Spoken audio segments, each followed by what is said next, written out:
বিসমিল্লাহির রহমানির রহিম। প্রিয় দেশবাসী, আসসালামু আলাইকুম। শুরুতেই মহান আল্লাহর দরবারে শুকরিয়া আদায় করছি। হাজারো শহীদের প্রাণের বিনিময়ে আমরা দেশ এবং জনগণের স্বাধীনতা, সার্বভৌমত্ব রক্ষা করতে পেরেছি। তাবেদার মুক্ত বাংলাদেশে জনগণের ভোটে জনগণের কাছে জবাবদিহিমূলক একটি নতুন সরকার যাত্রা শুরু করেছে। দেশে গণতন্ত্র এবং মানুষের অধিকার পুনঃপ্রতিষ্ঠার এই যাত্রা লগ্নে আমি দেশবাসীকে শুভেচ্ছা এবং আন্তরিক অভিনন্দন জানাই।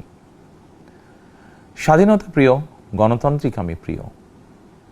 জনগণের কারণেই দেশে আবার মানুষের অধিকার, সম্মান এবং মর্যাদা পুনঃপ্রতিষ্ঠার সুযোগ সৃষ্টি হয়েছে। আমি দেশবাসীর উদ্দেশ্যে একটি বার্তা দিয়ে বলতে চাই, মুসলমান, হিন্দু, বৌদ্ধ, খ্রিস্টান তথা দল, মত, ধর্ম, বর্ণ নির্বিশেষে পাহাড়ে কিংবা সমতলে বসবাসকারী এই দেশ আমাদের সবার। প্রতিটি নাগরিকের জন্যই এই দেশকে আমরা একটি নিরাপদ ভূমিতে পরিণত করতে চাই। একটি স্বনির্ভর, নিরাপদ, মানবিক, গণতান্ত্রিক বাংলাদেশ প্রতিষ্ঠায় বিএনপি সরকারের লক্ষ্য।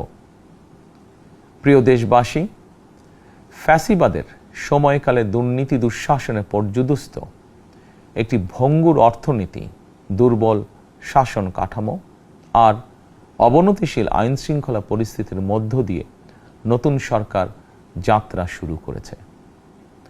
আইন শৃঙ্খলা পরিস্থিতির উন্নয়ন এবং কঠোরভাবে দুর্নীতি নিয়ন্ত্রণের মাধ্যমে জনগণের মনে শান্তি, নিরাপত্তা ফিরিয়ে আনাই হচ্ছে আমাদের সরকারের প্রধান অগ্রাধিকার। সারা দেশে জুয়া এবং মাদকের বিস্তারকেও বর্তমান সরকার আইন শৃঙ্খলা অবনতির অন্যতম কারণ বলে চিহ্নিত করেছে। সুতরাং জুয়া এবং মাদক নিয়ন্ত্রণে আইন শৃঙ্খলা বাহিনী সব রকমের কঠোর পদক্ষেপ গ্রহণ করছে। জনজীবনে শান্তি ও নিরাপত্তা নিশ্চিত করতে সরকার সর্বোচ্চ উদ্যোগ গ্রহণ করছে। দেশের প্রতিটি সাংবিধানিক এবং সরকারি বেসরকারি প্রতিষ্ঠান চলবে বিধিবদ্ধ নীতি নিয়মে। দলীয় কিংবা রাজনৈতিক প্রভাব, প্রতিপত্তি অথবা জোর জবরদস্তি নয়। আইনের শাসনই হবে রাষ্ট্র পরিচালনার শেষ কথা। প্রিয় দেশবাসী, আগামীকাল থেকে সারা দেশে শুরু হতে যাচ্ছে পবিত্র মাহে রমাদান। আমি দেশবাসীকে পবিত্র মাহে রমাদানের শুভেচ্ছা জানাই। রমাদান আত্মশুদ্ধির মাস।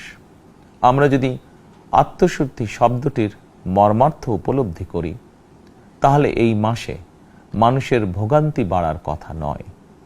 যদিও আমাদের অনেকের মধ্যেই এই মাসটিকে ঘিরে ব্যবসায় অধিক মুনাফা লাভের প্রবণতা লক্ষণীয়। আপনাদের প্রতি আমার বিনীত আহ্বান, রমাদানের পবিত্রতা রক্ষার্থে এই মাসটিকে আপনারা ব্যবসা মুনাফা লাভের মাস হিসাবে পরিগণিত করবেন না।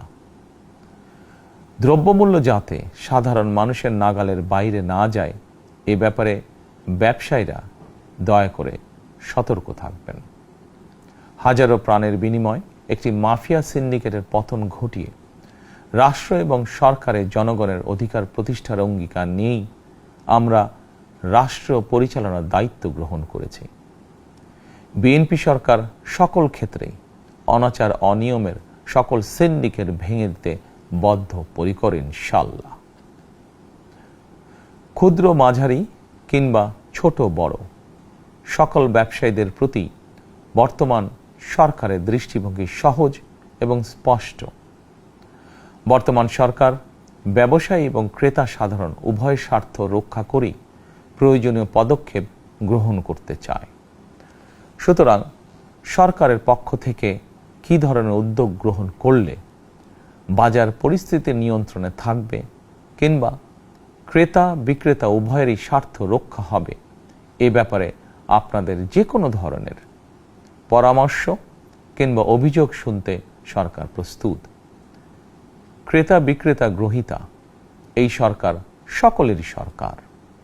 এই সরকার আপনাদেরই সরকার। আপনারাই ভোটের মাধ্যমে এই সরকারকে রাষ্ট্র পরিচালনার দায়িত্ব দিয়েছেন। আপনারাই এই সরকারের শক্তি। প্রিয় দেশবাসী, পবিত্র রমাদান মাসে রোজাদারগণ বিশেষ করে ইফতার, তারাবি, সেহরি এই সময়গুলোতে নিরবিচ্ছিন্নভাবে গ্যাস, পানি ও বিদ্যুৎ সরবরাহ পেতে চান। এই বিষয়টি নিশ্চিত করতে এরই মধ্যে আমি সংশ্লিষ্ট কর্তৃপক্ষকে নির্দেশনা দিয়েছি। অপচয় রোধ করে কৃচ্ছ্রতা সাধন প্রতিটি মুসলমানের ঈমানি দায়িত্ব। অফিস আদালতে বিনা প্রয়োজনে কিংবা প্রয়োজনের অতিরিক্ত গ্যাস, বিদ্যুৎ, পানি খরচের ব্যাপারে সচেতনতা অবলম্বন করাও ইবাদতেরই অংশ বলেই আমি মনে করি। দেশের সকল সরকারি বেসরকারি কর্মকর্তা কর্মচারী এবং জনসাধারণের প্রতি কৃচ্ছ্রতা সাধনের আহ্বান জানানোর আগে আমি সরকারের মন্ত্রী এবং বিএনপি সংসদ সদস্যদেরকে দিয়েই একটি দৃষ্টান্ত স্থাপন করতে চেয়েছি। বিএনপির সংসদীয় দলের প্রথম সভাতেই আমরা সিদ্ধান্ত নিয়েছি, বিএনপি থেকে নির্বাচিত কোনো সংসদ সদস্য সরকারি সুবিধা নিয়ে ট্যাক্স ফ্রি গাড়ি আমদানি করবেন না এবং প্লট সুবিধাও নেবেন না। আমি আপনাদের সামনে বলেছিলাম, রাষ্ট্র পরিচালনার সুযোগ পেলে বিএনপি সরকার মহানবীর ন্যায়পরায়ণতার আদর্শ অনুসরণ করবে। আমি মনে করি বিএনপির সংসদীয় দলের এই সিদ্ধান্ত ন্যায়পরায়ণতার আদর্শেরই একটি অন্যতম প্রতিফলন। প্রিয় দেশবাসী, বিভাগীয় শহরগুলিতে বিশেষ করে রাজধানী ঢাকায় যানজট অত্যন্ত নিয়ন্ত্রণহীন। হাটে মাঠে ঘাটে, অফিস আদালতে জনগণের ভোগান্তির শেষ নেই। জনজীবনের নানা ক্ষেত্রে জনদুর্ভোগ লাঘব করা না গেলে জনমনে স্বস্তিও ফিরবে না। রাজধানীতে জনসংখ্যার চাপ কমাতে বিকল্প ব্যবস্থা গ্রহণ করা জরুরি হয়ে পড়েছে। মানুষ তার নিজ জেলায় কিংবা নিজের বাসা বাড়িতে থেকেও যাতে সহজভাবে সঠিক সময়ে অফিস, আদালত, ব্যবসা বাণিজ্য করতে পারেন, সেই লক্ষ্যকে সামনে রেখেই সারা দেশে রেল যোগাযোগ ব্যবস্থা ঢেলে সাজানোর উদ্যোগ নেওয়া হচ্ছে।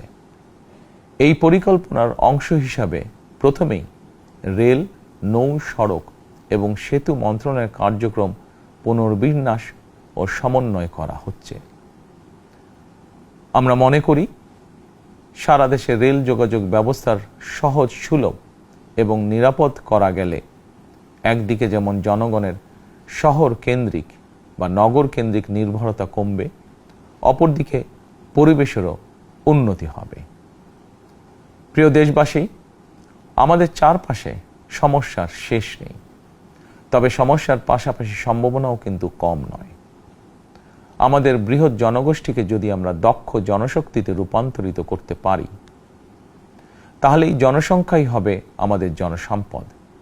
আমরা নিজেদেরকে দক্ষ করে গড়ে তুলতে পারলে শুধু বাংলাদেশই নয়, বিশ্ব বাজারও আমাদের জন্য উন্মুক্ত।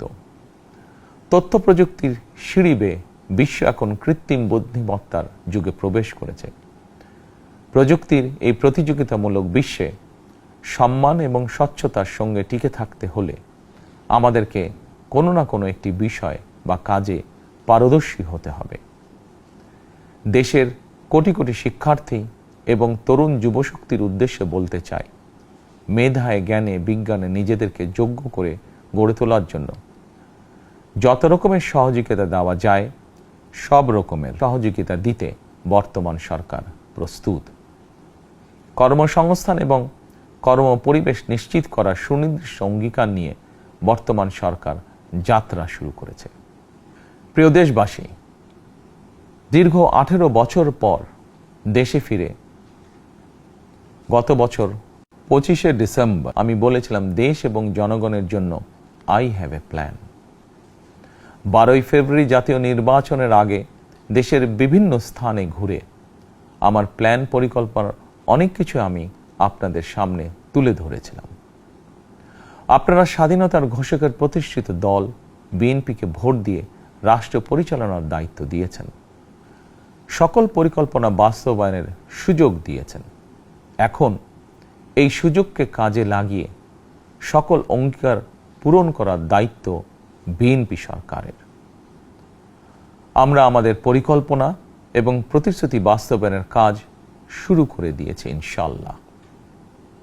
অঙ্গীকার পূরণের এই যাত্রাপথে আমরা ভবিষ্যতের দিনগুলোতেও আপনাদের অব্যাহত সমর্থন প্রত্যাশা করি। প্রিয় দেশবাসী, সরকার প্রধান হিসাবে আমি দেশবাসীর উদ্দেশ্যে একটি বিষয়ে প্রতি দৃষ্টি আকর্ষণ করে বলতে চাই।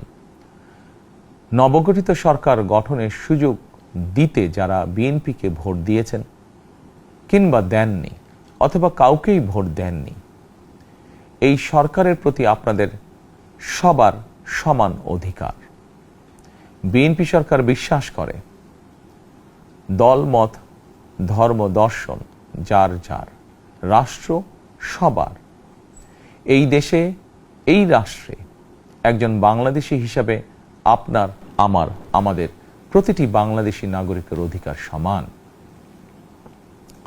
প্রিয় দেশবাসী, আল্লাহ আমাদের সবাইকে নিরাপদ এবং সুস্থ রাখুন। আল্লাহ আমাদের সকলকে ইতিবাচক পরিকল্পনাগুলো বাস্তবায়নের তৌফিক দিন। পবিত্র রমাদান মাস শুরুর শুভ লগ্নে আল্লাহর দরবারে এই নিবেদন রেখে আমার বক্তব্য শেষ করছি। আল্লাহ হাফেজ। বাংলাদেশ জিন্দাবাদ।